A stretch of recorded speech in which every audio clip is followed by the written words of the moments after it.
Bab 1611. Memilah sampah. Dalam sekejap mata, 10 menit telah berlalu. Selama 10 menit itu, Qian Yehui terus terdesak mundur selangkah demi selangkah, dengan beberapa luka serius di tubuhnya.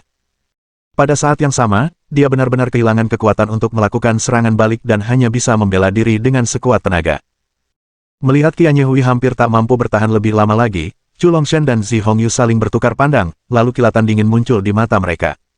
Saatnya bertindak. Jika Qian Yehui benar-benar meninggal, itu juga tidak akan membawa kebaikan bagi mereka. Saat itu, Huang Feng menyerang Qian Yehui dengan segenap kekuatannya, sama sekali mengabaikan punggungnya. Chu Longshan langsung melesat ke atas, sebuah tombak panjang muncul di tangannya secara bersamaan.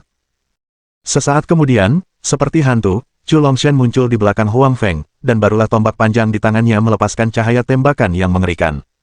Ledakan. Tombak Chu Longshan menembus udara, dan cahaya tembakan yang mengerikan menghantam tubuh naga Huang Feng dengan ganas. Huang Feng memusatkan seluruh jiwa dan semangatnya untuk membunuh wanita terkutuk ini, Qian Yehui. Bukannya dia tidak waspada terhadap Chu Longshan dan Zi Hongyu, tetapi melihat mereka berdiri diam tanpa menyerang, dia menjadi tenang. Bersamaan dengan itu, hatinya dipenuhi rasa jijik.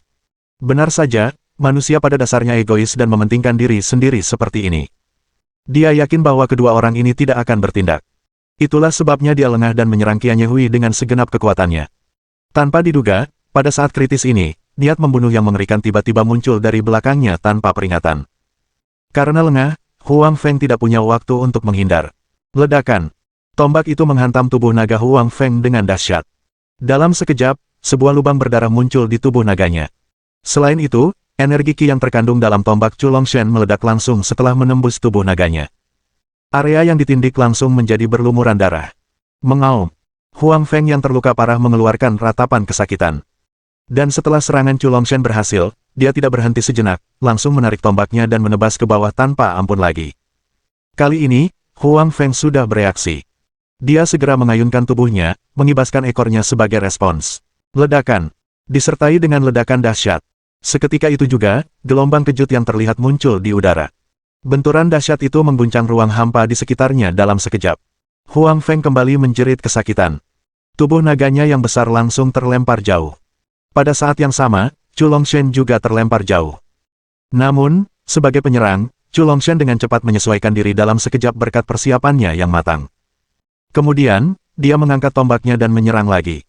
Chu Longshan sangat memahami cara menyerang saat musuh sedang lengah. Karena jika dia membiarkan Huang Feng pulih, dia pasti tidak akan mampu mengalahkannya. Namun, saat ini, terdengar suara dingin. Chu Longshan, kau memang sama menjijikkannya. Serangan mendadak dari belakang, hal macam apa itu? Izinkan saya menghibur Anda. Diiringi suara dingin, sebuah saber gang berwarna emas tiba-tiba melesat di udara, menebas dengan ganas ke arah punggung Chu Longshan. Ekspresi wajah Chu Longshan berubah, dia segera menghentikan serangannya pada Huang Feng dan berbalik untuk menghadapi serangan tebasan itu. Ledakan. Tombak dan pedang beradu dengan sengit. Chu Longshan terdesak mundur lebih dari 10 zang, tetapi tidak terluka. Setelah menenangkan diri, dia melihat ke depan, dan melihat seorang pemuda yang memegang pedang pertempuran emas mendekat dengan cepat. Dia tak lain dan tak bukan adalah Xia Houyun. Saat melihat Xia Houyun, Chu Longshan dipenuhi amarah yang gelap. Xia Houyun, apa yang kau inginkan? Apakah kau berniat untuk berpihak pada klan naga hitam? Jangan lupa, kamu juga manusia. Xia Houyun mendengus dingin. Entah aku manusia atau bukan, aku tidak akan bergaul dengan sampah. Terutama seseorang sepertimu. Memikirkan bagaimana kita berdua pernah disebut sebagai dua jenius hebat dari generasi muda negeri naga membuatku muak. Chu Longshan tidak menyangka Xia Houyun akan menghinanya seperti ini. Dia tertawa dengan marah. Xia Houyun, kau terlalu sombong. Kalau begitu, izinkan saya menunjukkan kekuatan sejati saya. Chu Longshan segera mengayunkan tombaknya dan mendekat. Alasan dia berani melawan Xia Houyun sebagian besar karena menerima infus Ki Iblis, yang sangat meningkatkan kekuatan fisiknya. Jika sebelumnya kekuatan mereka seimbang, sekarang dia yakin bisa membunuh Xia Houyun. Tentu saja, Xia Houyun tidak takut. Dalam sekejap mata, keduanya terlibat dalam pertempuran. Dan pada saat ini, meskipun Chu Longshan dibawa pergi oleh Xia Houyun, Huang Feng terluka parah oleh Chu Longshan, sehingga hanya tersisa dua naga hitam biasa di bawah komando Huang Feng untuk mengepung Qian Yehui. Ditambah dengan pengendalian diri Zi Hongyu, Qian Yehui segera kembali tenang. Wajahnya dipenuhi niat membunuh. Sebelumnya, dia berulang kali ditindas dan dikalahkan oleh ketiga naga itu, tetapi sekarang dengan kesempatan untuk melakukan serangan balik, dia tentu tidak akan menahan diri.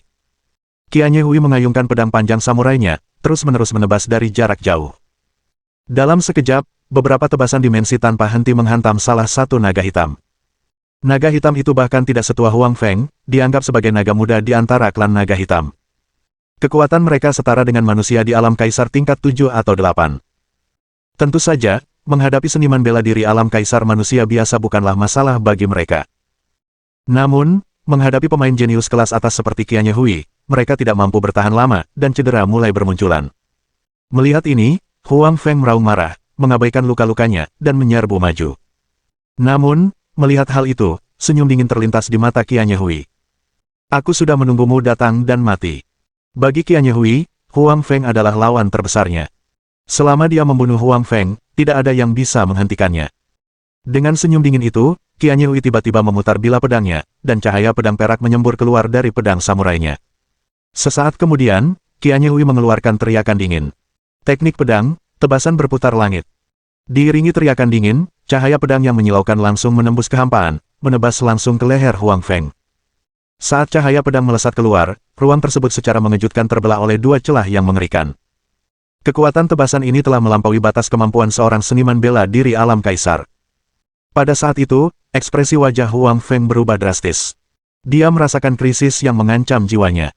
Namun sekarang, dia tidak punya cara untuk menghindar. Pada saat yang krusial, terdengar suara dengusan dingin. Sesaat kemudian, gelombang kejut energi emas tiba-tiba menghancurkan kehampaan, muncul di hadapan Huang Feng. Bab 1612. Pertempuran melawan Qianye Hui. Ledakan. Gelombang kejut energi emas itu langsung menghantam pedang Qianye Hui. Di langit, terjadi gangguan spasial yang dahsyat. Yang terdekat, Huang Feng, langsung terhempas oleh gangguan spasial yang mengerikan ini. Namun, meskipun Huang Feng babak belur, dengan lebih banyak luka yang ditambahkan ke tubuh naganya, ia berhasil menyelamatkan nyawanya.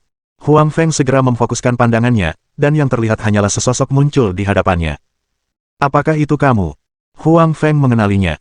Mata naganya yang besar dipenuhi dengan emosi yang kompleks. Orang itu tak lain adalah Zhou Yu.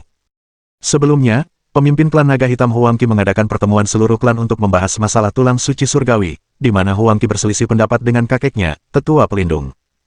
Pertemuan itu memutuskan bahwa Zhou Yu dan Huang Feng akan berduel, dan siapapun yang menang akan mendapatkan hak untuk memurnikan tulang suci surgawi. Setelah itu, klan naga jahat merebut kolam darah naga emas. Huang Feng memimpin anggota klan ke sini untuk melindungi kolam darah naga emas, namun hampir terbunuh oleh Qianye Hui. Di saat kritis itu, Zhou Yu lah yang menyelamatkannya. Zhou Yu melirik Huang Feng dengan sekilas. Kamu istirahat saja, serahkan ini padaku. Huang Feng bukanlah orang yang berpikiran terbuka, dan dia memiliki kebencian yang mendalam terhadap manusia. Namun, dalam hal benar dan salah, dia sangat berpikiran jernih. Meskipun Zhou Yu juga manusia, dia adalah keturunan dari leluhur petir yang terhormat. Leluhur petir lebih menyukai klan naga. Jika tulang suci surgawi harus jatuh ke tangan orang lain, sebaiknya jatuh ke tangan Zhou Yu. Setidaknya Zhou Yu memiliki hubungan dengan klan naga hitam. Sambil berpikir demikian, Huang Feng menarik napas dalam-dalam dan mengangguk. Hati-hati juga, dan pastikan untuk merebut kembali tulang suci surgawi. Setelah mengatakan itu, tatapan Zhou Yu tertuju pada Qianye Hui. Dia menyipitkan matanya dan berkata, "Kau pasti putri suci kekaisaran matahari merah, Qianye Hui." Qianye Hui membalas tatapan Zhou Yu dengan ekspresi dingin. "Zhou Yu, aku sudah lama menunggumu. Akhirnya kau datang juga. Menungguku." Zhou Yu terkekeh pelan. "Sepertinya kau di sini untuk menyingkirkanku demi aliansi Asia Timur, bukan begitu?" Qianye Hui menjawab dengan dingin. "Ya, tapi tidak sepenuhnya. Namun, Anda tidak perlu tahu terlalu banyak. Kau hanya perlu tahu bahwa kau akan mati oleh pedangku." Mendengar itu, Zhou Yu tertawa sambil menatap langit. Kata-kata yang begitu besar. Coba tunjukkan kemampuan seorang wanita dari kekaisaran matahari merah. Setelah mendengar itu, Qianye Hui tidak ragu lagi. Pedang katana di tangannya tiba-tiba bergetar, dan sesaat kemudian, kekuatan pedang yang mengerikan meletus, menyelimuti Zhou Yu sepenuhnya. Bersamaan dengan itu, energi ki dan darah yang dahsyat mengalir dari tubuh Zhou Yu. Sosoknya menghilang dari tempat dia berdiri dan langsung muncul kembali di depan Qianye Hui. Pada saat ini, Zhou Yu, yang terpaksa menggunakan kekuatan jalur penyempurnaan tubuh, secara alami memilih pertarungan jarak dekat. Begitu muncul di hadapan Qianye Hui, Zhou Yu membentuk jari-jarinya menjadi cakar, mengarahkan serangannya langsung ke leher Qianye Hui. Qianye Hui segera mengayunkan katananya untuk menangkis. Dentang. Seketika itu, terdengar suara dentingan logam yang tajam dari katana tersebut. Pada saat yang sama, terjadi gangguan spasial akibat benturan daya yang sangat kuat. Ekspresi Qianye Hui berubah. Dia tidak menyangka Zhou Yu akan langsung menangkis pedangnya dengan tubuh fisiknya. Perlu diketahui, katana miliknya jauh dari katana biasa. Ini adalah salah satu artefak terkenal yang ditinggalkan oleh keluarga kerajaan Kekaisaran Matahari Merah, dengan kualitas yang sangat tinggi. Namun, meskipun demikian, Zhou Yu memblokirnya hanya dengan tubuhnya, sementara pada saat kontak terjadi, kekuatan mengerikan melonjak dari pedang itu. Wajah Qianye Hui memucat, dan dia langsung terlempar ke belakang. Saat Qianye Hui terlempar ke belakang, sosok Zhou Yu menghilang lagi, langsung mengejarnya. Seranglah saat musuhmu sedang lengah, jangan tunjukkan belas kasihan. Zhou Yu bermaksud untuk tidak menunjukkan kelonggaran. Sebelumnya, Qianye Hui lengah karena tidak terbiasa dengan kekuatan dan gaya bertarung Zhou Yu. Namun, kali ini dia telah bereaksi. Meskipun terlempar jauh di udara, Qianye Hui memutar tubuhnya dan menyerang secara horizontal dengan pedangnya. Seketika itu juga, gangguan spasial yang dahsyat muncul dari katananya. Tebasan dimensi. Tebasan inilah yang sebelumnya memaksa Huang Feng mundur dengan susah payah. Saat tebasan itu dilancarkan, sebuah celah ruang muncul tepat di depan Zhou Yu. Bersamaan dengan itu, cahaya pedang berbentuk bulan sabit menebas ke arah Zhou Yu. Namun, menghadapi serangan ganas ini, Zhou Yu sama sekali tidak menghindar, melainkan langsung menyerbu ke depan. Sementara itu, di belakang Zhou Yu, wujud Dharma Naga Emas berwarna keemasan muncul sekilas. Sudah diketahui bahwa celah ruang angkasa sangat berbahaya bagi manusia, tetapi bagi klan naga, bahkan naga muda pun dapat dengan mudah menahan bahayanya. Itulah keunggulan rasialnya. Dan sekarang setelah Zhou Yu mengolah kitab suci naga leluhur, yang awalnya mewujudkan wujud Dharma Naga Emas, tubuh fisiknya, meskipun tidak setara dengan naga sejati, tidak jauh tertinggal dari naga muda. Celah ruang sekecil itu, tentu saja, dia abaikan. Dengan kekuatan jurus Dharma Naga Emas, Zhou Yu menghancurkan tebasan dimensi dengan satu pukulan dan muncul dari celah ruang angkasa, menampakkan diri di hadapan Qianye Hui. Bab 1613. Kekerasan. Wajah Qianye Hui berubah. Dia tidak pernah menyangka bahwa jurus andalannya, Dimension Slash, akan dihancurkan oleh Zhou Yu dengan cara seperti itu. Ledakan. Tinju Zhou Yu, yang diselimuti energi emas, menghantam dengan ganas ke arah wajah Qianye Hui. Qianye Hui segera mengangkat pedangnya untuk menangkis. Dalam sekejap, gelombang kejut yang mengerikan meletus. Gelombang kejut dahsyat itu tidak hanya melemparkan Qianye Hui jauh-jauh tetapi juga memicu celah ruang angkasa, yang menyebabkan badai ruang angkasa yang mengerikan. Dalam sekejap, berpusat di Zhou Yu, badai angkasa itu menyapu area seluas beberapa kilometer di sekitarnya. Semua orang di dekatnya, termasuk Chu Longshan dan Xiahou Yun yang masih bertarung, langsung terhempas oleh badai ruang angkasa yang dahsyat ini. Kedua naga hitam di samping Huang Feng sama-sama menunjukkan ekspresi terkejut.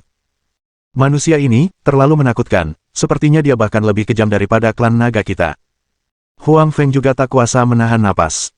Awalnya, terkait tantangannya dengan Zhou Yu, dia sama sekali tidak menganggapnya serius. Kakeknya, tetua pelindung, bahkan berencana membiarkannya menekan kultivasinya untuk berduel dengan Zhou Yu. Sekarang tampaknya, apalagi menekan kultivasi, bahkan jika dia bertarung dengan sekuat tenaga, dia mungkin bukan tandingan Zhou Yu.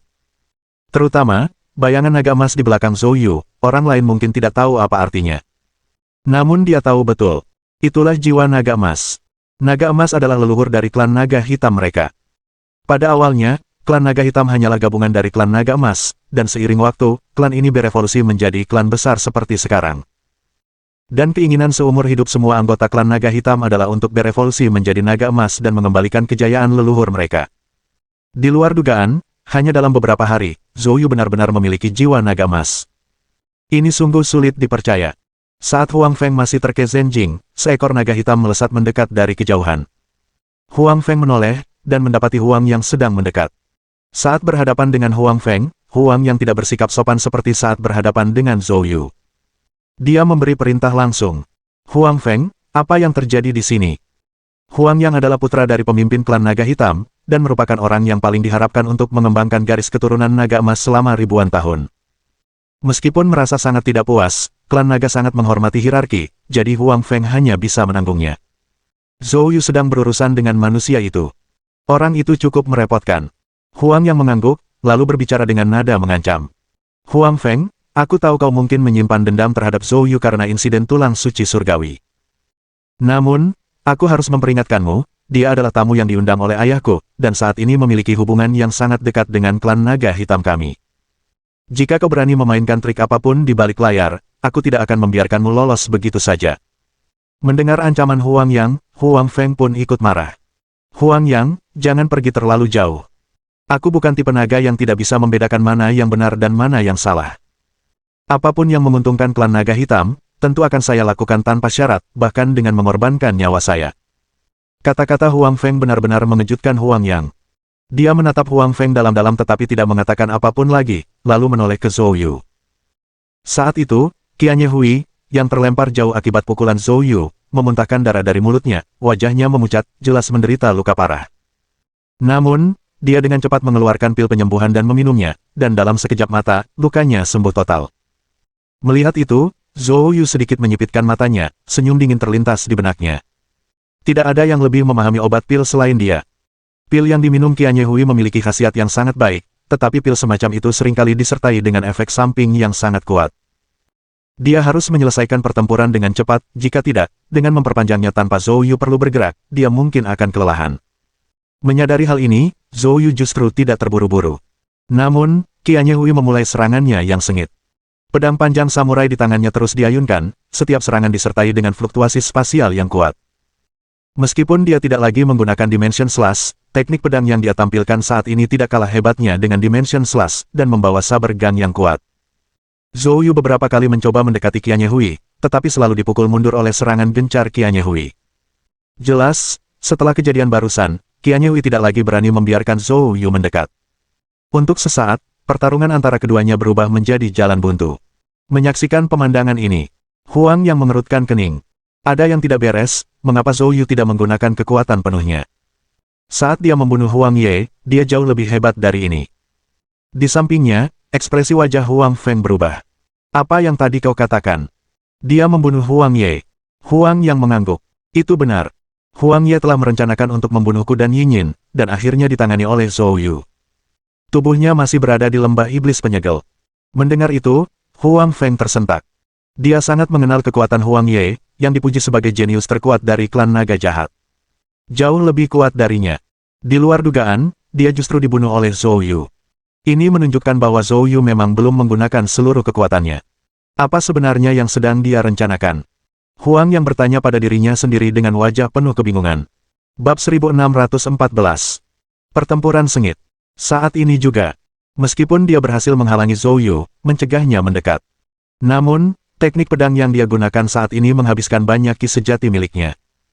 Melihat Zhou Yu tetap tenang dan terkendali, Qianye Hui mulai merasa cemas. Namun bagaimanapun juga, dia adalah jenius terkemuka dari Kekaisaran Matahari Merah, jadi dia tidak kehilangan akal sehatnya. Saat itu, dia terus mengamati Zhou Yu untuk mencari kekurangan apapun. Setelah ratusan langkah berlalu, kilatan dingin tiba-tiba muncul di mata Qianye Hui. Melalui pertarungan sebelumnya, dia akhirnya menemukan kelemahan Zhou Yu. Pedang katana di tangan Qianye Hui tiba-tiba memancarkan cahaya pedang yang cemerlang, dan pada saat berikutnya, kekuatan pedangnya berubah sepenuhnya. Pedangnya tiba-tiba terayun ke bawah di udara. Dalam sekejap, geng saber yang tak terhitung jumlahnya muncul, dan dalam sekejap mata, mereka berubah menjadi formasi pedang, menyelimuti Zhou Yu. Melihat pemandangan ini, Zhou Yu tertawa dingin, lalu tiba-tiba membuka mulutnya. Raungan naga yang mengguncang bumi meletus dari mulut Zhou Yu. Gerakan ini juga merupakan raungan naga leluhur yang dipelajari dari kitab suci naga leluhur. Zhou Yu menggabungkannya dengan raungan iblisnya, dan gelombang suara tersebut tidak hanya mengandung roh primordial dan gelombang suara, tetapi juga mengintegrasikan suara naga leluhur, meningkatkan kekuatannya lebih dari 10 kali lipat dibandingkan dengan raungan iblis sebelumnya. Dengan raungan naga leluhur ini, formasi pedang Qianye Hui langsung hancur berkeping-keping oleh raungan Zhou Yu. Meskipun Qianye Hui terkejut, di saat berikutnya, King Mang misterius muncul di sekeliling tubuhnya. Tak lama kemudian, King Mang ini sepenuhnya menyelimuti Qianye Hui. Qianye Hui berubah menjadi seberkas cahaya, langsung menuju ke jantung Zhou Yu. Melihat itu, Zhou Yu mencibir. Akhirnya, sesuatu yang baru. Saat kata-kata itu terucap, Zhou Yu mengeluarkan geraman rendah. Wujud Dharma Naga Emas di belakangnya seketika memancarkan Ki Naga Emas. Diselubungi oleh Ki Naga ini, kekuatan tubuh Zhou Yu secara tak terduga mencapai tingkat yang lebih tinggi dalam waktu singkat. Seluruh tubuhnya diselimuti Ki Naga, setiap gerakannya meledak dengan kekuatan yang menakutkan. Seketika itu juga, Zhou Yu melayangkan pukulan dahsyat. Saat pukulan itu dilayangkan, diiringi oleh raungan naga yang mengguncang bumi. Dalam sekejap mata, pukulan Zhou Yu mengenai pancaran cahaya yang dihasilkan Qianye Hui saat bertransformasi. Serangan mereka berbenturan dalam tabrakan yang sengit. Namun, Qianye Hui tidak memilih untuk menghadapi Zhou Yu secara langsung. Setelah pertarungan singkat, Qianye Hui memanfaatkan momentum pukulan Zhou Yu, tubuhnya berputar seperti ular air. Di saat berikutnya, dia mengubah arah katananya, langsung menuju tenggorokan Zhou Yu. Namun, Zhou Yu tetap tidak terpengaruh. Lengannya yang diselimuti ki naga emas langsung menamparkan pedang di tangan Qianye Hui. Bang! Diiringi suara dentingan logam, pedang di tangan Qianye Hui langsung ditepis oleh Zhou Yu. Namun, Qianye Hui mengeluarkan raungan rendah. Dia meraih pedangnya di udara dan seketika itu juga, sosoknya tiba-tiba terbelah menjadi 4. 4 sosok muncul di sekeliling Zhou Yu dari segala arah, mengelilinginya sepenuhnya. Tak lama kemudian, Qianye Hui mengeluarkan niat dingin dan penuh amarah. Gaya Yihe, klon bayangan. Dalam sekejap, keempat sosok itu mengeluarkan kekuatan pedang yang menakjubkan, secara bersamaan menyerang Zhou Yu. Melihat ini, mata Zhou Yu menunjukkan ekspresi terkejut. Awalnya ia mengira bahwa di antara keempat figur tersebut, 3 di antaranya adalah ilusi. Namun ketika ia menyebarkan akal ilahinya, ia menemukan bahwa keempat sosok itu nyata. Bahkan katana yang dipegang oleh keempat tokoh ini pun asli. Ini bukanlah hal yang mudah. Sepertinya Qianye Hui sudah mengetahuinya. Wujud Dharma Naga emasnya belum mencapai kesempurnaan. Saat ini, dia hanya mampu menerapkan kekuatan wujud Dharma pada sebagian tubuhnya untuk mencapai kekuatan tubuh yang setara dengan naga muda dari klan naga. Sebelumnya, Zhou Yu selalu menghadapi Qianye Hui secara langsung, kelemahannya selalu tersembunyi di baliknya. Karena itulah tempat yang tidak bisa diserang oleh Qianye Hui. Namun sekarang, keadaannya berbeda. Dia dikelilingi oleh Qianye Hui. Harus diakui, Qianye Hui memang sosok yang tangguh. Dalam sekejap, Zhou Yu segera mengangkat kepalanya dan mengeluarkan lolongan panjang. Sesaat kemudian, wujud Dharma Naga emas di belakangnya secara aneh menyatu dengan tubuh Zhou Yu. Kemudian, tubuh Zhou Yu mengalami transformasi yang luar biasa. Sisik naga muncul di tubuhnya, bahkan lengan dan kakinya mulai menyerupai cakar naga. Dalam sekejap mata, Zhou Yu berubah menjadi wujud setengah manusia, setengah naga. Melihat ini, Chu Longshan dan yang lainnya dari kejauhan menunjukkan ekspresi takjub. Teknik kultivasi yang ditunjukkan Zhou Yu saat ini jauh melampaui pemahaman mereka. Mereka belum pernah melihat teknik kultivasi yang memungkinkan manusia untuk mengubah bentuk. Namun, anggota klan naga seperti Huang yang menunjukkan ekspresi kegembiraan. Ini adalah wujud naga leluhur.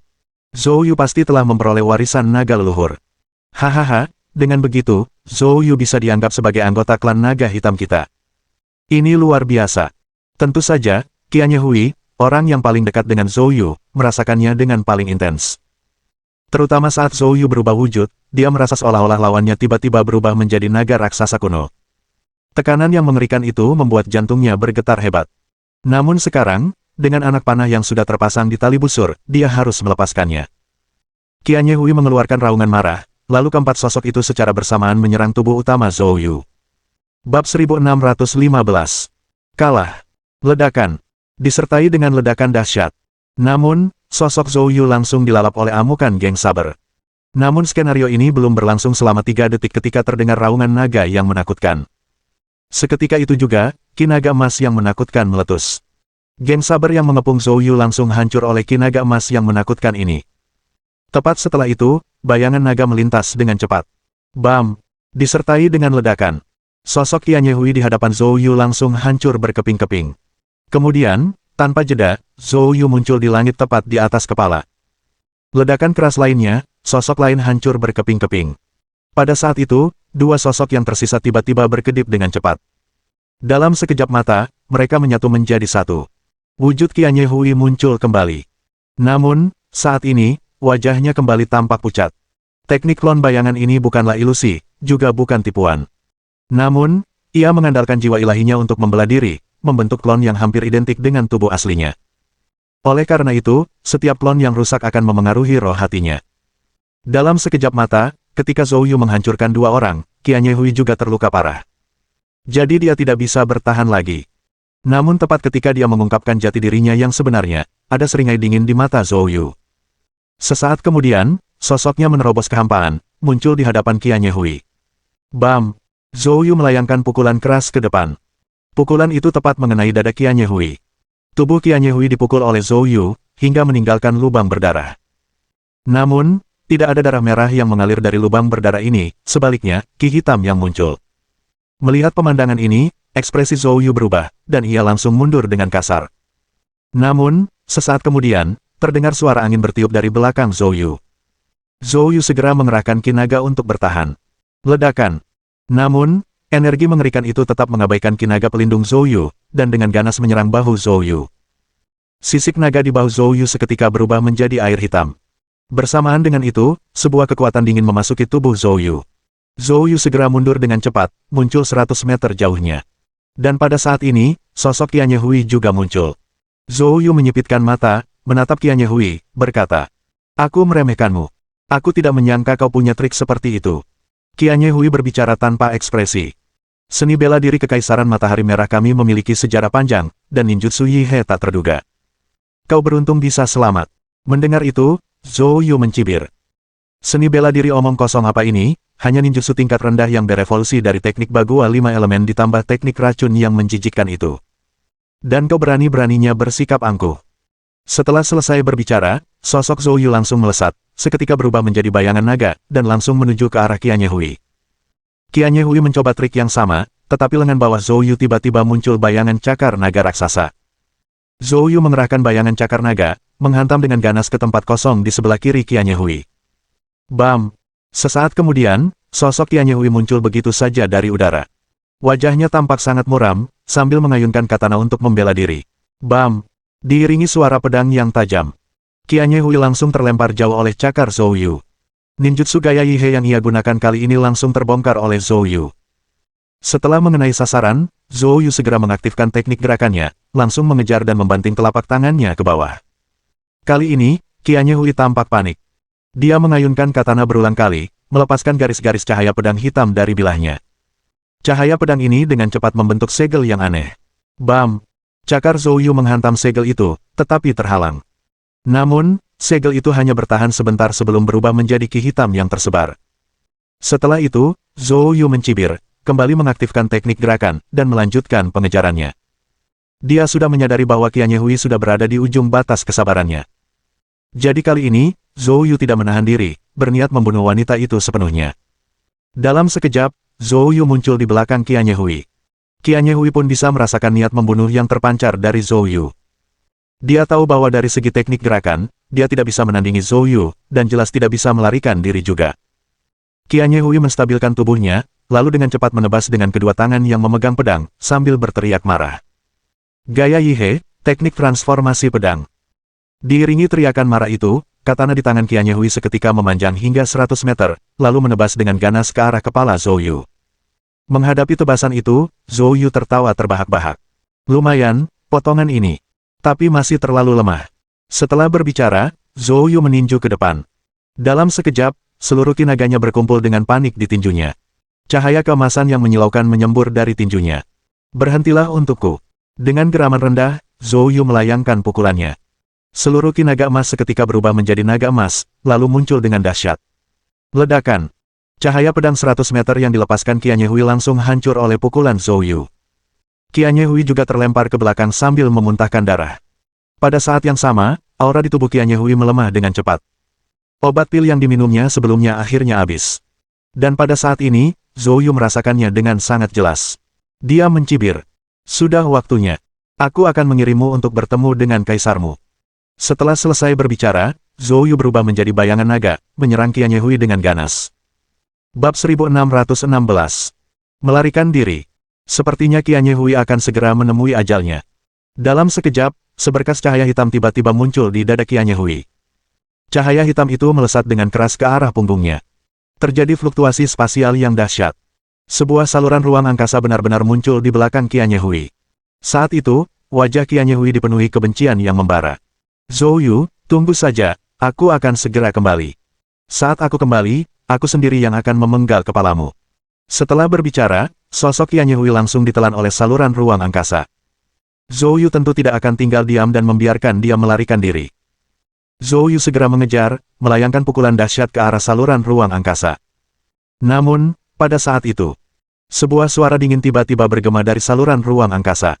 Pada saat yang sama, disertai dengan kekuatan yang sangat dahsyat dari roh primordial. Cih! Seketika itu, wajah Zhou Yu memucat-pucat pasi, dan tubuhnya dengan cepat mundur. Dan dalam momen singkat kelengahan itu, pintu masuk ke jalur ruang angkasa sudah tertutup. Ekspresi Zhou Yu menunjukkan keterkejutan dan ketidakpastian. Serangan barusan. Meskipun hanya kekuatan roh primordial, kekuatan ini memberi Zhou Yu perasaan hampir mati. Orang yang melancarkan serangan itu pastilah seorang ahli kelas atas. Tingkat kultivasi mereka setidaknya harus di atas alam leluhur tingkat 5, mungkin bahkan lebih tinggi. Wajah Zhou Yu berubah muram. Tampaknya Putri Suci Kekaisaran Matahari Merah memang tidak mudah dibunuh. Namun, jika dipikir-pikir, wanita ini pada akhirnya adalah seorang ahli muda yang dibina dengan kekuatan penuh Kekaisaran Matahari Merah. Bagaimana mungkin dia meninggal di sini begitu saja? Pada saat yang sama, di atas wilayah timur Laut Negara Naga, sebuah suara dingin terdengar. "Yi He, dasar anjing tua, kau sungguh berani menerobos masuk ke wilayah Negara Naga." Terjadi fluktuasi spasial yang dahsyat, dan tak lama kemudian, ilusi roh primordial muncul dari kehampaan. Sesaat kemudian, sesosok tua muncul di atas lautan yang tak terbatas. Orang ini adalah Li Changqing. Sementara itu, tidak jauh di depan Li Changqing, seorang lelaki tua lainnya berdiri di udara. Pria ini mengenakan pakaian pedang katana, dan fluktuasi spasial yang kuat terpancar dari dirinya. Pria tua yang disebut Yi He menunjukkan kecemasan yang mendalam di matanya saat melihat ilusi roh primordial Li Changqing. "Li Changqing, tuanku, saya hanya datang untuk menjemput murid saya, mohon ampunilah saya."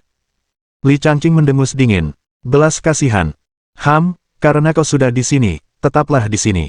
Kemudian Li Changqing mengangkat tangannya dan membantingnya ke bawah. Seketika itu juga, badai dahsyat meletus di atas laut yang sebelumnya tenang. Air laut yang tak berujung berubah menjadi pedang dan melesat dengan ganas ke arah Yi He. Menghadapi serangan ini, ekspresi wajah Yi He berubah drastis. Namun, dia tidak pergi tetapi terus memanipulasi kekuatan spasial, sementara tangan satunya lagi merapal mantra lain. Tiba-tiba, bayangan pedang raksasa muncul di atasnya, sepenuhnya menyelimuti sosoknya. Boom, boom, boom. Dalam sekejap berikutnya, pedang air yang tak berujung itu menghantam bayangan pedang besar tersebut. Bayangan pedang yang menakutkan itu, di bawah gempuran pedang air, segera berada di ambang kehancuran. Dan tepat pada saat itu, sebuah saluran ruang angkasa tiba-tiba muncul di depan Yi He. Tak lama kemudian, tubuh Qian Hui terlempar keluar dari sana. Yi He segera meraih tubuh Qian Hui, dan wujudnya berkedip, menyebabkan bayangan pedang di sekitarnya meledak. Ledakan. Gelombang besar menerjang laut. Puncak gunung itu mencapai ketinggian 100 meter, membentang di sekitarnya. Pedang air yang tak terhitung jumlahnya itu hancur seketika. Setelah itu, sosok Yi He berubah menjadi bayangan hitam, melesat ke kejauhan. Sesaat kemudian, Li Changqing membanting tangannya. Gelombang besar yang menakutkan itu langsung mereda. Li Changqing menyipitkan matanya, memandang ke kejauhan. Sosok Yi He telah menghilang di cakrawala. Li Changqing menyipitkan mata dan berkata, "Yi He, apakah kau pikir kau bisa datang dan pergi dari negeri naga sesuka hatimu?" Setelah mengatakan itu, Li Changqing perlahan menutup matanya, seolah bergumam pada dirinya sendiri. "Yan Tujiang, Gulong He, kalian berdua, wakili aku, dan kunjungi Kekaisaran Matahari Merah. Tunjukkan pada mereka beberapa hal." Kata-kata Li Changqing menembus kehampaan. Dan beberapa saat kemudian, dua respons bergema. Di luar kolam darah naga emas. Setelah memastikan Qian Hui telah pergi, Zhou Yu segera memejamkan mata dan memulihkan diri dari luka-lukanya. Kekuatan roh primordial yang meledak dari saluran ruang angkasa sebelumnya telah melukai roh hatinya. Dan tepat ketika Zhou Yu diam-diam memulihkan roh hatinya, pertempuran antara Chu Longshen dan Xia Houyun juga mencapai kesimpulan. Awalnya, Chu Longshen berulang kali terdesak mundur, mengalami situasi yang mengancam nyawanya. Melihat Chu Longshen hampir dikalahkan, Chu Longshen tiba-tiba melepaskan ledakan ki hitam yang mengerikan, menghantam Xia Houyun dengan keras. Xia Houyun lengah dan langsung terkena serangan ki hitam, terlempar ke belakang. Saat Xia Houyun menstabilkan dirinya, luka parah muncul di tubuhnya. Xia Houyun menatap luka di tubuhnya, menunjukkan ekspresi marah. "Ki iblis. Chu Longshen, kau bahkan rela menjadi boneka klan kegelapan. Aku selalu tahu kau sampah, tapi aku tidak menyangka kau telah kehilangan semua batasan moralmu." Chu Longshen mencibir. Omong kosong apa ini tentang klan iblis, ras manusia, atau klan naga? Pada akhirnya, hanya kekuatan yang berkuasa. Siapapun yang memberi saya kekuatan luar biasa, saya akan mengikutinya. Xia Houyun, pertempuran kita belum berakhir. Tunggu saja, lain kali kita bertemu, aku akan mengambil nyawamu. Setelah mengatakan itu, sosok Chu Longshen berkelebat dan melesat ke kejauhan. Bab 1617. Masuk. Melihat Chu Longshan melarikan diri, Xia Houyun tidak mengejarnya. Sesaat kemudian, luka roh hati Zhou Yu pulih, dan dia melesat ke depan Xia Houyun. Kukira kau bertekad untuk menahannya di sini. Zhou Yu berkata sambil tersenyum. Xia Houyun menggelengkan kepalanya. Aku tidak punya cara untuk mempertahankannya. Chu Longshan ini, karakternya terlalu aneh. Demi mendapatkan kekuasaan, dia akan melakukan apa saja. Orang seperti itu pasti akan menjadi ancaman besar di masa depan. Zhou Yu mengangkat alisnya dan menjawab dengan senyum tipis. Apakah kamu takut? Xia Houyun membentakkan matanya. Takut. Kata itu tidak ada dalam kamus saya. Akan kukatakan begini. Chu Longshan, aku sendiri yang akan membunuhnya. Mendengar itu, Zhou Yu tertawa terbahak-bahak. Baiklah, aku akan menunggu hari itu. Pada saat itu, ketika Zhou Yu dan Xia Houyun sedang berbicara, kilatan dingin tiba-tiba muncul di mata Zhou Yu. Apa saya bilang kamu boleh pergi? Begitu selesai berbicara, pandangannya tiba-tiba beralih ke Zi Hongyu yang tidak jauh dari situ. Sebelumnya, setelah Chu Longshan melarikan diri, wajah Zi Hongyu berubah sangat muram. Dia langsung ingin menyelinap pergi tetapi ketahuan oleh Zhou Yu. Pada saat itu, Zi Hongyu tidak berpikir panjang dan langsung berbalik untuk melarikan diri. Dengan memanfaatkan teknik pergerakannya secara maksimal, Zi Hongyu hampir berubah menjadi garis merah, melesat ke kejauhan dalam sekejap. Namun, Zhou Yu hanya tertawa dingin, dan sesaat kemudian, sosoknya pun menghilang. Beberapa saat kemudian, bang! Suara teredam bergema. Sosok Zi Hongyu tiba-tiba muncul, memuntahkan darah dan terlempar ke belakang. Di hadapannya, sosok Zhou Yu juga muncul kemudian. Meskipun Chu Longshan sangat sulit dihadapi, Zi Hongyu jauh lebih lemah. Saat berhadapan dengan Zhou Yu, dia sama sekali bukan tandingannya. Zi Hongyu menatap Zhou Yu dengan penuh amarah dan keterkejutan. Zhou Yu, apa yang kau inginkan? Aku peringatkan kau, aku adalah putri suci Sekte Xuanhuo.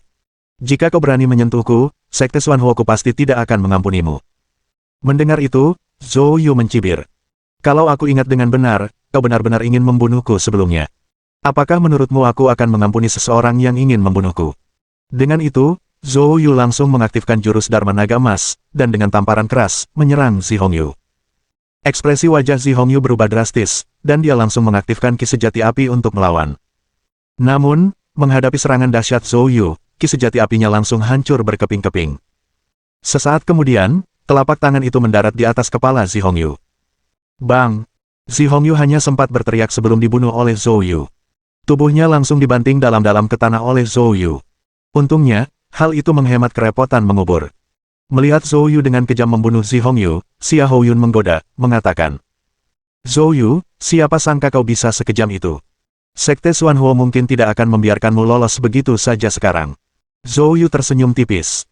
Lagi pula, itu tidak masalah, permusuhan sudah lama terbentuk, dengan begitu banyak musuh, aku tidak takut akan masalah. Xia Houyun tertawa terbahak-bahak.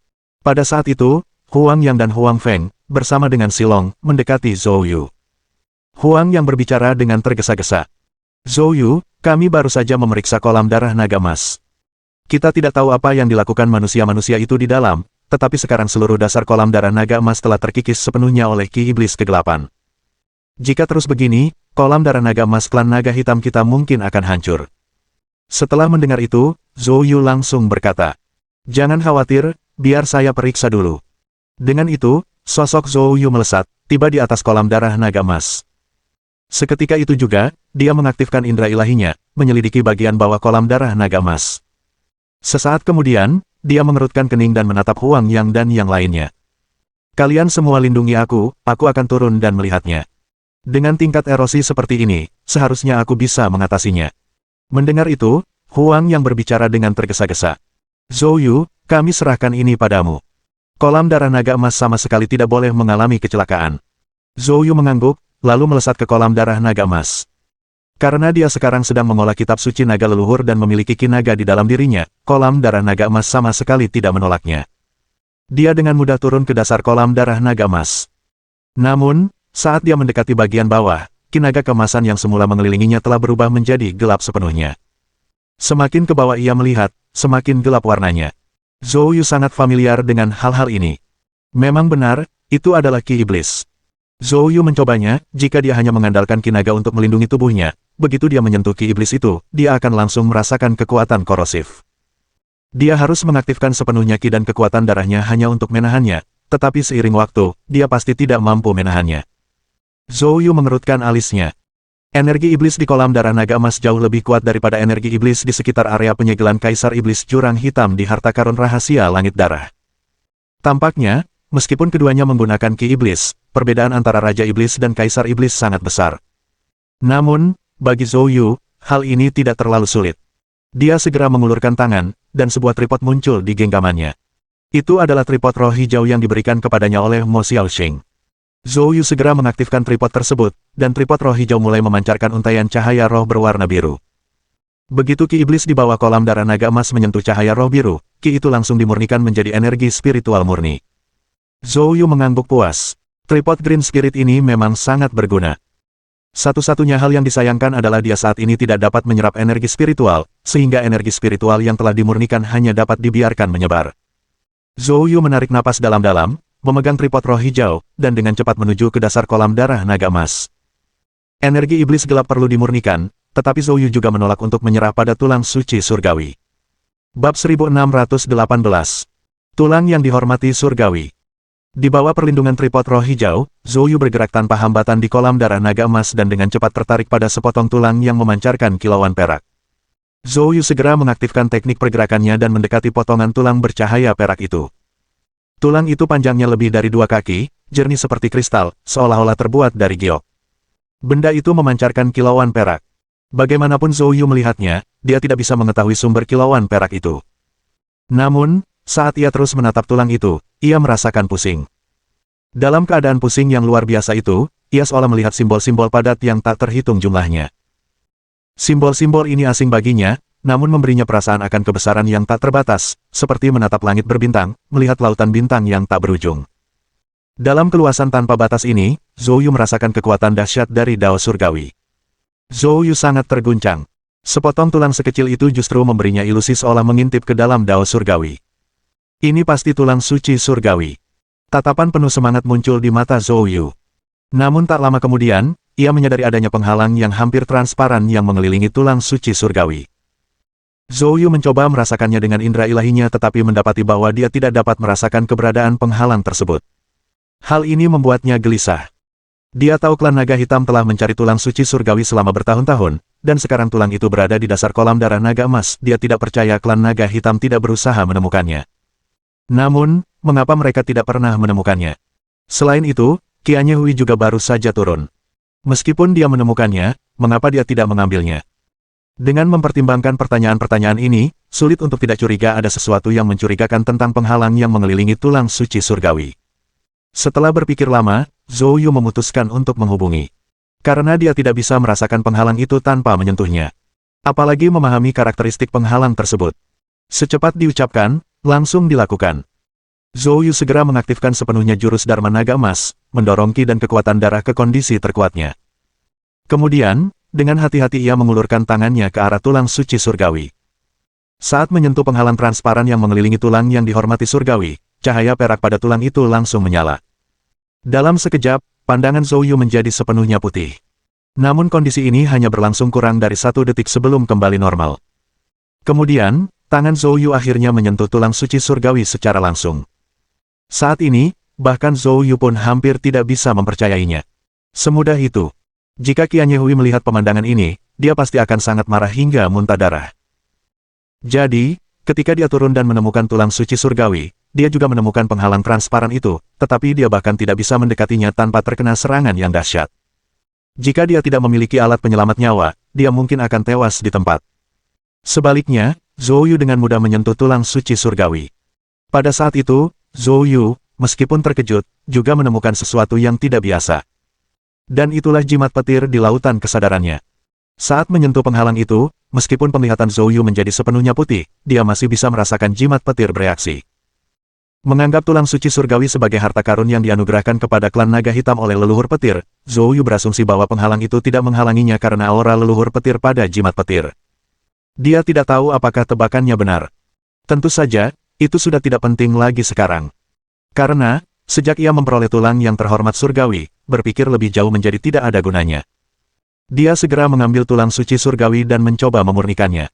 Di Gunung Suci Suku Naga Hitam, Huang Qi, sang tetua pelindung, memimpin naga-naga dewasa klan naga hitam dalam pertempuran sengit melawan Huang Zhen dari klan naga jahat. Pertempuran itu sangat sengit. Namun, Huang Zhen tidak merasa cemas. Karena dia telah melakukan persiapan matang sebelum datang.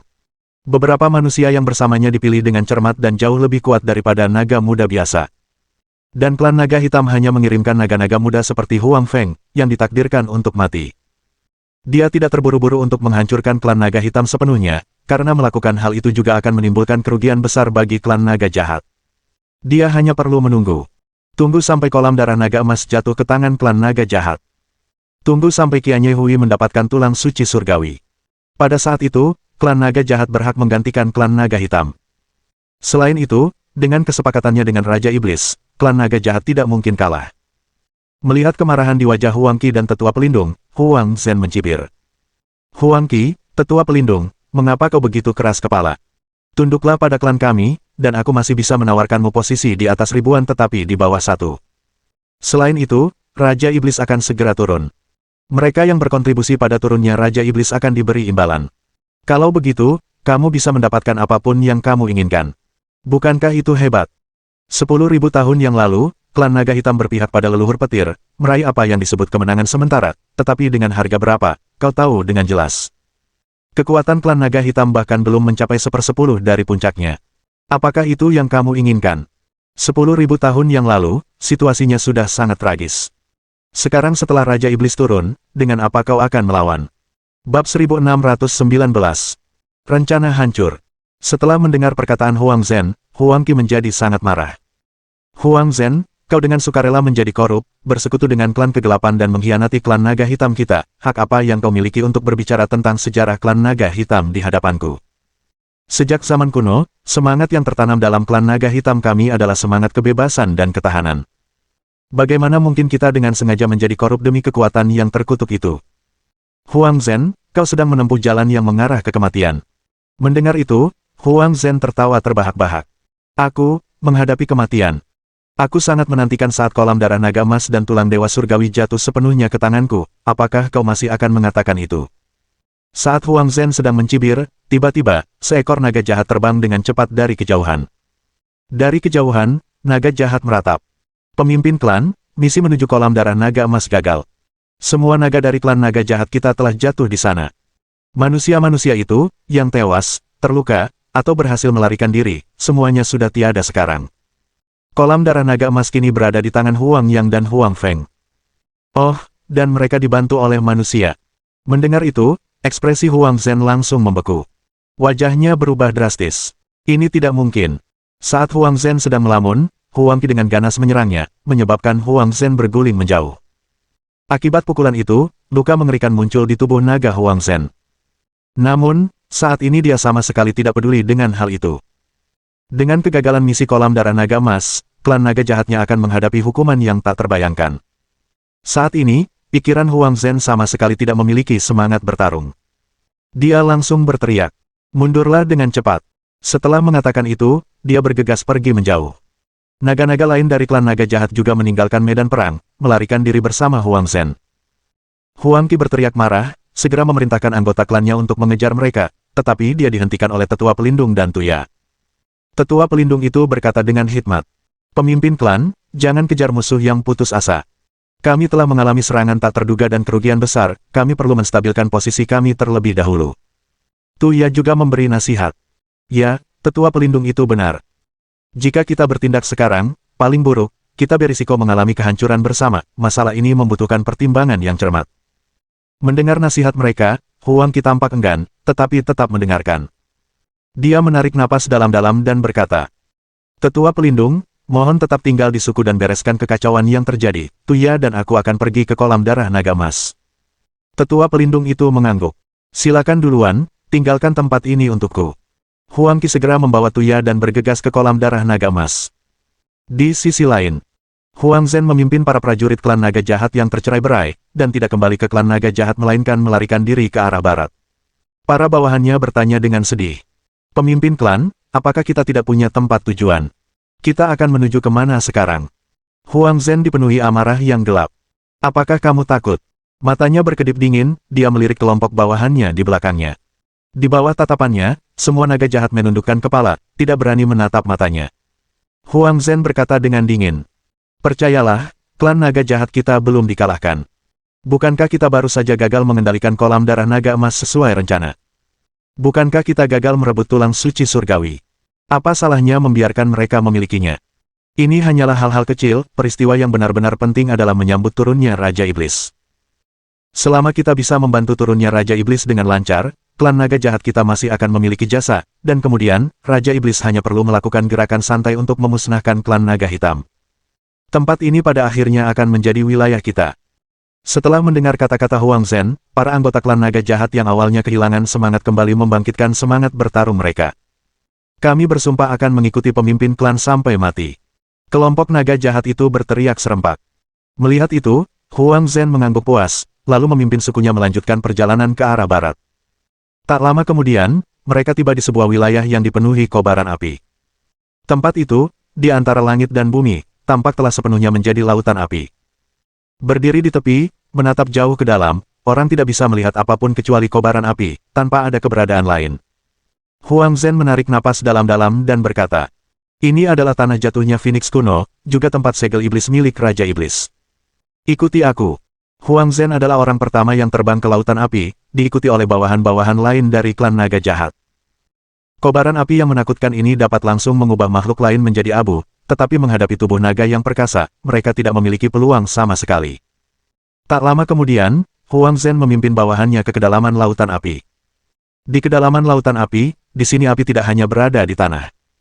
Dari apa yang terlihat, seluruh ruangan itu terbakar. Baik di langit maupun di darat, api memenuhi setiap sudut. Terlebih lagi, suhu api tersebut membuat naga jahat pun menunjukkan ekspresi gelisah. Mereka merasakan panasnya. Mereka mungkin bertahan untuk jangka waktu singkat, tetapi jika waktunya berlarut-larut, mereka mungkin juga akan berakhir dibakar di sini. Pemimpin klan, di manakah letak segel iblis Raja Iblis? Seorang bawahan yang berani bertanya. Bab 1620. Pembunuhan kejam. Pada saat itu, Huang Zhen juga mencari kemana-mana. Ruang berapi-api ini sangat aneh, dan bahkan dia pun akan tersesat di sini. Tepat saat itu, Huang Zhen tiba-tiba melihat sesosok figur.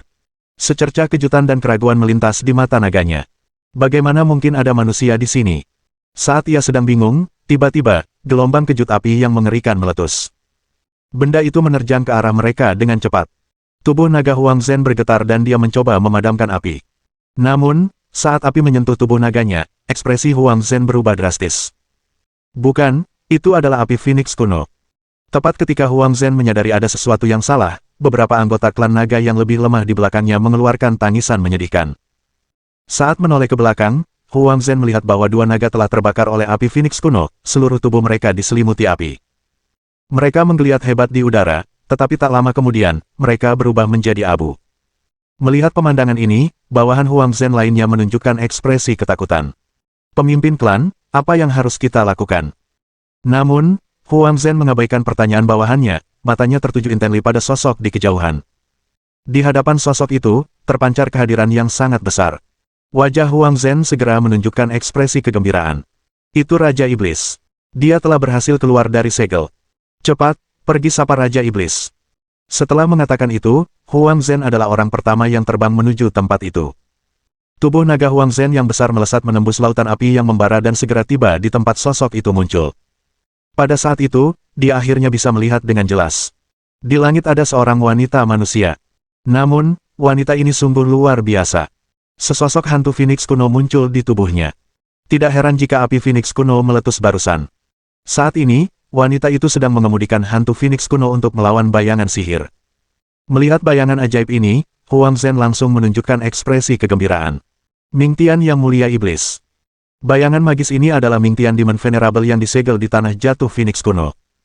Orang yang bertarung melawan Mingtian Demon Venerable adalah Yu Qingluan. Tentu saja, Mingtian Demon Venerable belum sepenuhnya berhasil melepaskan diri dari segel tersebut. Saat ini, dia sedang mengendalikan Ki Iblis untuk membentuk avatar guna melawan Yu Qingluan menggunakan kekuatannya yang luar biasa. Kedatangan Huang Zhen dan klan naga jahat secara tiba-tiba sejenak menghentikan pertarungan maut antara Mingtian Demon Venerable dan Yu Qingluan. Sosok mereka berpisah, lalu keduanya menatap ke arah Huang Zhen dan anggota klan naga. Wajah Yu Qingluan awalnya menunjukkan keterkejutan, kemudian muncul ekspresi marah dan kesal. Kalian para naga juga telah bersekutu dengan Raja Iblis. Saat ini, wajah Yu Qingluan sangat jelek. Baru saja dia bertarung dengan segenap kekuatannya, menggunakan teknik pertempuran Phoenix kuno untuk melawan Ming Tian Demon Venerable. Meskipun Ming Tian Demon Venerable ini tidak dalam wujud aslinya, kekuatannya jauh lebih unggul daripada kekuatannya. Namun, Yu Qingluan tidak mengerti mengapa, tetapi Ming Tian Demon Venerable ini tidak berniat membunuhnya, melainkan terus melemahkannya. Yu Qingluan memiliki firasat buruk yang samar. Tepat saat itu, Huang Zhen dan naga-naga itu muncul. Hal ini membuat Yu Qingluan curiga, mungkinkah Zhou Yu telah gagal? Jika Zhou Yu benar-benar gagal, maka itu akan menjadi masalah. Dia mungkin tidak akan pernah mendapatkan esensi darah Phoenix kuno. Menanggapi pertanyaan Yu Qingluan, Huang Zhen mengabaikannya, mendekati Ming Tian Demon Venerable dengan ekspresi fanatik, lalu berubah menjadi wujud manusia dan berlutut. Yang mulia Iblis Ming Tian, Huang Zhen telah membawa klan naga jahat untuk membantumu, Raja Iblis. Melihat Huang Zhen berlutut, naga jahat lainnya juga berubah menjadi wujud manusia dan berlutut. Sambil memandang Huang Zhen dan anggota klan naga lainnya, Ming Tian Demon Venerable berkata tanpa ekspresi. Huang Zhen, aku memerintahkanmu untuk merebut kolam darah naga emas dan mendapatkan tulang dewa surgawi. Bagaimana perkembangannya? Mendengar itu, ekspresi Huang Zhen langsung berubah tidak menyenangkan. Namun, dia tetap berkata dengan hati-hati. Raja Iblis, aku hampir berhasil dalam tugas ini. Tiba-tiba muncul seorang manusia dari klan naga hitam, dan orang itu menggagalkan rencanaku. Misi ini, untuk sementara gagal. Setelah mengatakan itu, Huang Zhen buru-buru menambahkan. Namun, saya percaya bahwa selama Raja Iblis muncul, menghadapi orang-orang itu akan semudah menghancurkan mereka. Oleh karena itu, kami datang khusus untuk membantu Raja Iblis memecahkan segel tersebut. Mendengar itu, Yu Qingluan yang sebelumnya cemas tiba-tiba menunjukkan ekspresi terkejut dan gembira. Meskipun dia tidak tahu siapa orang yang disebut Huang Zhen itu, dia memiliki firasat kuat bahwa itu pasti Zhou Yu. Dia yakin dia tidak mungkin salah menilai pria itu. Sepertinya pria itu benar-benar berhasil. Dalam kasus ini, masih ada harapan untuk esensi darah Phoenix kuno miliknya. Setelah mendengar ucapan Huang Zhen, mata Ming Tian Demon Venerable tiba-tiba berkilat dingin. Aku sudah berusaha keras untuk membantumu, namun kau gagal. Sepertinya kalian, hama, hanyalah sampah. Karena kamu tidak berguna, tidak perlu mempertahankanmu. Setelah berbicara, Ming Tian Demon Venerable mengulurkan tangannya, meraih sesuatu di udara. Dalam sekejap, di sekitar Huang Zhen dan naga-naga lainnya, muncul sangkar-sangkar Ki Iblis. Sangkar Ki Iblis ini menyelimuti mereka semua dan mulai menyempit. Huang Zhen diliputi kengerian, dia tidak menyangka Ming Tian Demon Venerable akan bertindak tanpa ampun. Dia langsung mulai meronta. Namun, kekuatan sangkar Ki Iblis jauh melampaui imajinasinya. Kekuatan penghancur ruang yang mengerikan itu tidak dapat ditahan bahkan oleh tubuh naganya. Dalam sekejap mata, tubuhnya mulai ambruk. Mengasihani. Huang Zhen masih ingin memohon belas kasihan, tetapi sebelum dia menyelesaikan kata-katanya, tubuhnya hancur berkeping-keping, sepenuhnya berubah menjadi gumpalan daging dan darah. Mohon dukungan dari omom ante-ante sekalian, buat subscribe atau sharekan novel Mimin ke Facebook kalian, agar channel Mimin bisa terus berkembang. Dengan begitu, Mimin bisa lebih semangat untuk up novel seru lain ke depannya. Buat teman-teman yang sudah subscribe dan sharekan novel Mimin, Mimin ucapkan terima kasih sebanyak-banyaknya. Sekiranya teman-teman menghadapi masalah video diputar dalam bahasa Inggris, coba tukar kepada bahasa Indonesia original melalui cara ini. Semasa mendengarkan, pencet tombol setting di atas kanan video, pilih audio track dan tukar bahasa.